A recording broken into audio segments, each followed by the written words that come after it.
ముందైతే నోరుకు రుచి దొరకనప్పుడైతే ఇది చాలా అంటే చాలా ఈజీగా చేసుకునే రెసిపీ.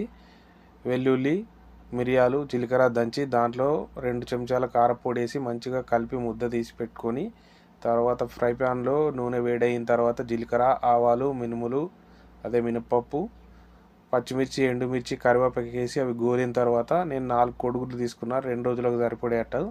ఒక చిన్న చెంచాతోటే మొత్తం అంతా అన్నం తినేయచ్చు.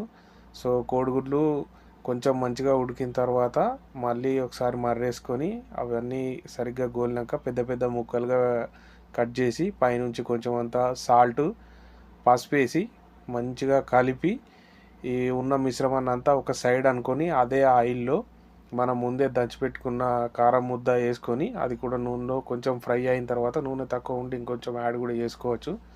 సో అది కూడా ఫ్రై అయిన తర్వాత రెండు కలిపి మంచిగా కొంచెంసేపు కలిపిన తర్వాత ఇంకో బౌల్లోకి తీసుకొని పక్కన పెట్టుకోవడమే. సో ఫ్రిడ్జ్లో పెట్టుకుంటే 2 రోజులు కాదు 4 రోజులైనా తినచ్చు. బయట పెట్టుకుంటే 2 రోజులు అయితే కంపల్సరీగా తినచ్చు. సో వేడి వేడి అన్నంలోకైతే ఎగ్గు వెల్లుల్లి కారం అయితే చేసేసిన, ఫ్రై పాన్లో మిగిలిన పోపునైతే అన్నం వేసి ఊరిసేసిన. వీడియో నచ్చితే లైక్ చేయండి, షేర్ చేయండి, సబ్స్క్రైబ్ చేయండి, కమెంట్ కూడా చేయండి. Thank you for watching my video.